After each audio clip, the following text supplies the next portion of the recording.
Di video kali ini, gue akan bahas kenapa lo masih jadi miskin, ya, di tahun 2025. Pertanyaan gue, kenapa hidup lo itu masih begini-begini aja, ya? Belum ada perubahan signifikan, lo masih lari di tempat. Gue di sini sekarang untuk ngasih tahu realita yang sedang terjadi di depan mata lo, ya. Teknologi berkembang sangat cepat dan orang udah mulai susah nyari kerja. Ini dari yang gue lihat berdasarkan pengalaman gue sendiri. Teman-teman gue pengusaha yang punya 1.000 ya karyawan, 2.000 bahkan 5.000 karyawan. Ini udah nggak ada yang hiring lagi, malah mereka efisiensi. Di sini kita bisa melihat di mana gap pendapatan antara si miskin dan si kaya ini makin jauh dan makin jauh tahun ke tahun. Dan kalau lu nggak mau dengerin gue, di saat lu nonton ini ya, dan lu dengerin nanti ketika lu nyampe umur 40, lu akan menyesal. Lu gak akan jadi manusia yang berguna. Lu dengerin baik-baik yang gue mau ngomong di video kali ini, supaya tahun depan lu bisa jadi orang yang berbeda, ya. Orang yang berubah. Gue bikin video ini karena gue peduli sama lu, gue pengen lu bisa berubah. Gue pengen lu bisa jadi orang yang bermanfaat, ya. Baik untuk diri lu sendiri, lu bisa bermanfaat untuk orang tua lu bisa bermanfaat untuk kakak atau adik lu bisa support mereka, atau lu bahkan bisa support pasangan lu sendiri. Supaya kita jadi manusia jangan mau ya cuma dipandang sebelah mata oleh keluarga, ya oleh pasangan, oleh mertua, oleh siapapun ya, jangan mau dipandang sebelah mata. Alasan pertama kenapa lu masih miskin adalah lu nyaman untuk jadi seorang loser atau gue sebutnya pecundang. Setiap kali lu nggak punya duit, lu selalu tujuk orang ya, lu selalu salahinnya orang lain. Ini mentalitas yang dipunya sama orang-orang miskin.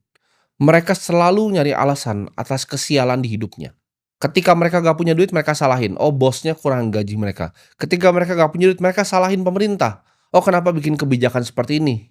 Keadaan ekonomi global pun lu salahin, ya bahkan keluarga lu sendiri pun lu salahin. Kenapa gue dilahirkan di keluarga yang miskin ya? Gue pengen banget jadi kaya, kenapa gue dilahirkan di keluarga yang miskin? Kebanyakan orang kaya itu lahir dari justru keluarga yang miskin. Karena keadaan yang sulit itu bikin orang-orang yang tangguh. Semua orang ya dan semua hal lu salahkan atas diri lu yang nggak bisa kerja keras. Padahal sebenarnya kalau kita mau lihat, ya lu yang sebenarnya nggak becus dan nggak punya skill. Selama lu masih nunjuk jari ibaratnya keluar, lu masih nunjuk orang begini, lu nggak akan pernah keluar dari yang namanya kemiskinan. Kita sebagai seorang pengusaha, seorang investor itu harus sering salahin diri sendiri.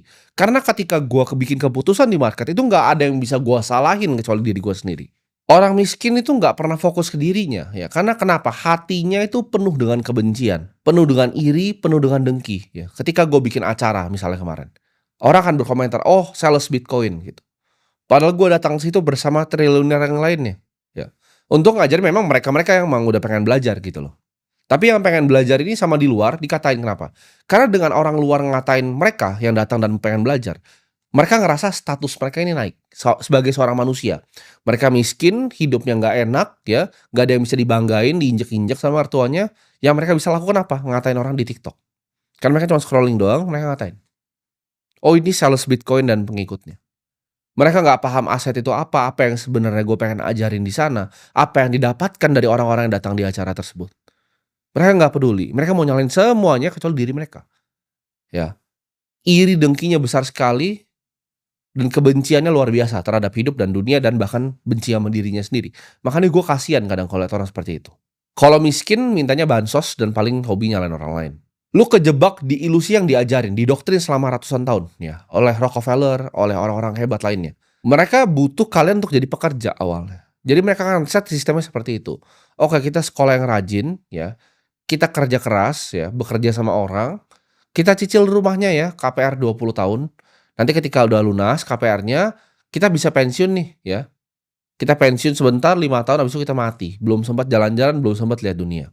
Belum sempat bahagian orang tuanya, belum sempat bisa bikin kakak dan adik lu bahagia. Itu yang gua sebut namanya skema perbudakan modern ya.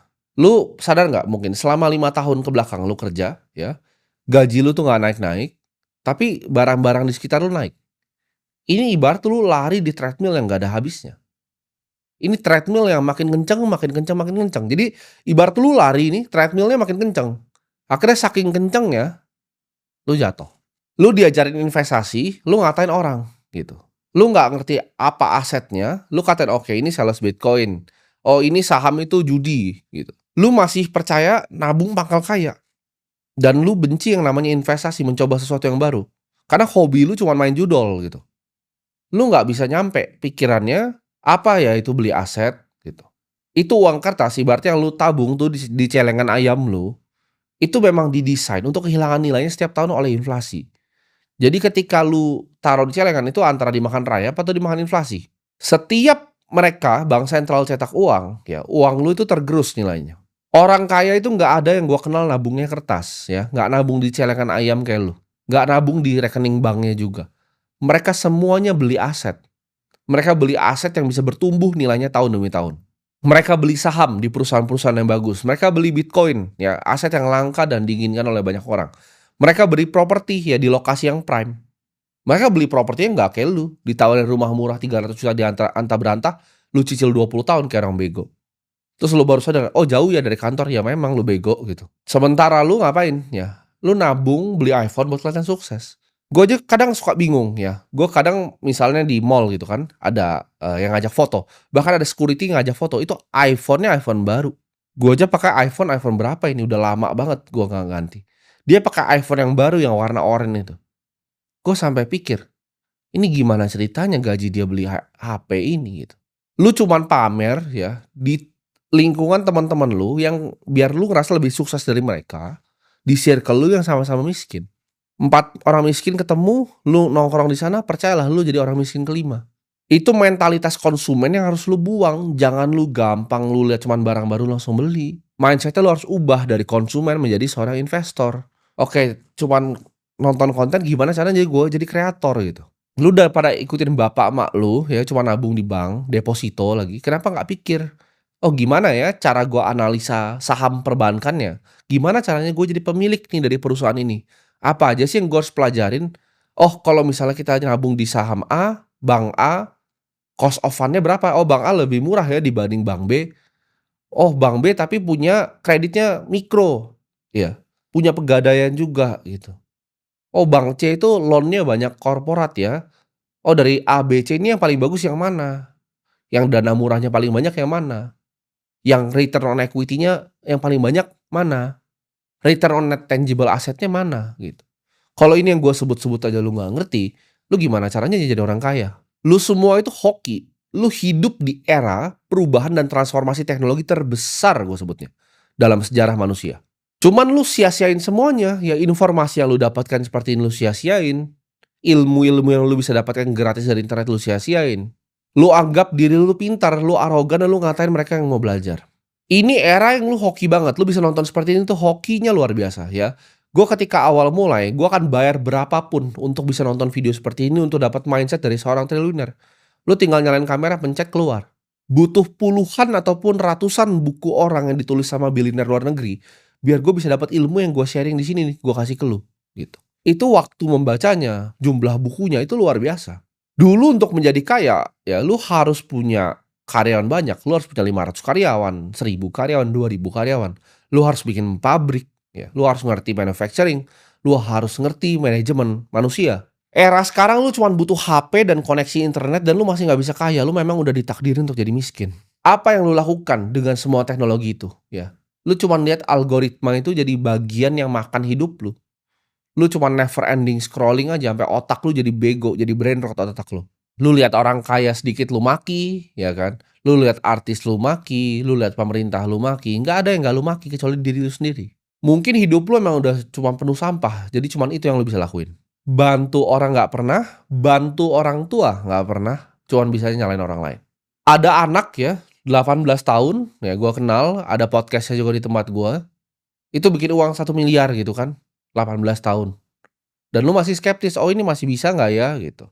"Oh ini orang mau nipu gua nggak ya?" Gitu. Gue juga kenal ada anak muda ya, sekarang sih udah jago dia, investor juga dari zaman gue belajar sama gue dari umur 16 tahun.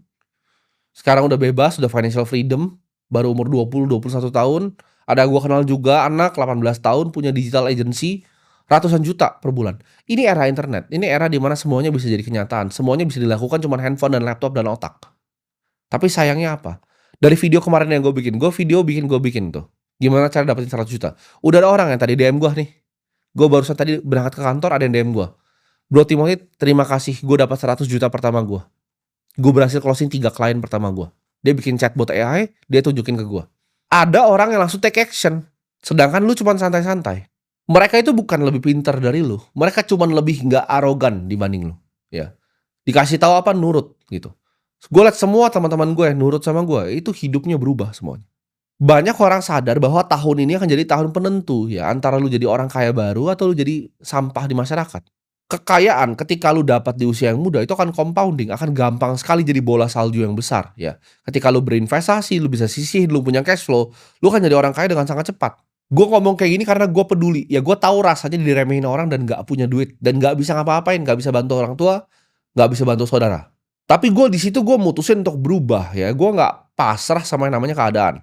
Gue mulai bangun skill gue, jadi skill demi skill itu gue tumpuk. Ya, awalnya gue bisa skill A, skill B, skill C, gue tumpuk semuanya skillnya. Semua ilmu itu gue telan dan akhirnya gue fokus di satu bidang, yaitu investasi. Gue belajar gimana caranya setiap hari gue bisa jadi investor yang lebih baik dibanding kemarin.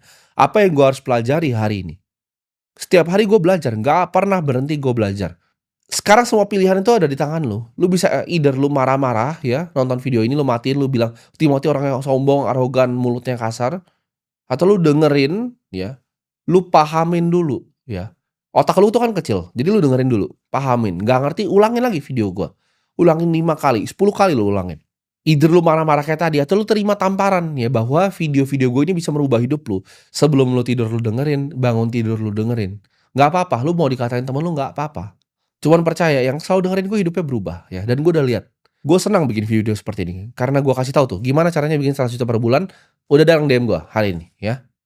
Jadi dalam waktu kurang dari 2 minggu, udah ada yang action dan udah ada yang berhasil. Ini gue kasih tahu ya buat lu anak-anak muda ya, terutama yang masih di bawah 30 tahun. Kalau di atas 30 tahun biasanya udah nggak punya harapan kalau masih jadi gembel.